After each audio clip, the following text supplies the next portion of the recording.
we will discuss why public transit projects are the perfect recipe for financial disaster, particularly for the Metropolitan Transportation Authority, MTA, in New York.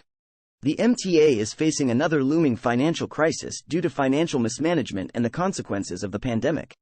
Even though the MTA has proposed a 5.5% increase in fares and tolls, ridership in New York has not rebounded to pre-pandemic levels, and the MTA is projected to have a funding gap of $1.6 billion in 2026. Despite this, Governor Kathy Hochul and the MTA announced in January 2022 the second phase of the 2nd Avenue subway, which will cost an estimated $6.3 billion, $3.9 billion per mile, the highest cost of any subway extension project in the world. The project has been praised for its sheer grandeur by Secretary of Transportation Pete Buttigieg, the governor, senators, and representatives, but the reality of mismanagement will eventually set in. In his book Bureaucracy, Ludwig von Mises anticipates the potential problems of public enterprises in the market economy. He writes that a socialist central board of production management will be helpless in the face of the problems to be solved. The authorities are inclined to deviate from the profit system, which means they are ready to renounce profit or even take a loss for the achievement of other ends, resulting in subsidizing some people to the burden of others. Urban planners, politicians, and passenger advocates believe that the current system of funding public transit should be revamped.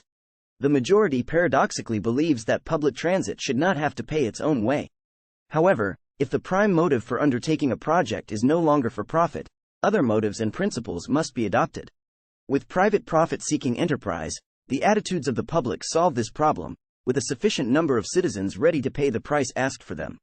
However, if an enterprise operates without regard to profits, the consumer no longer provides a criterion of its usefulness. According to a report by the Congressional Budget Office called Federal Financial Support for Public Transportation, in 2019, 2/3 of transit agencies' income came from the government, with 75% from states and localities. This means only 1/3 of the revenue by transit authorities comes from passenger fares along with taxes and tolls. In addition, government funding accounts for 75% of spending on capital and 58% of spending on operations. Furthermore, mass transportation agencies like the MTA are poor stewards of money.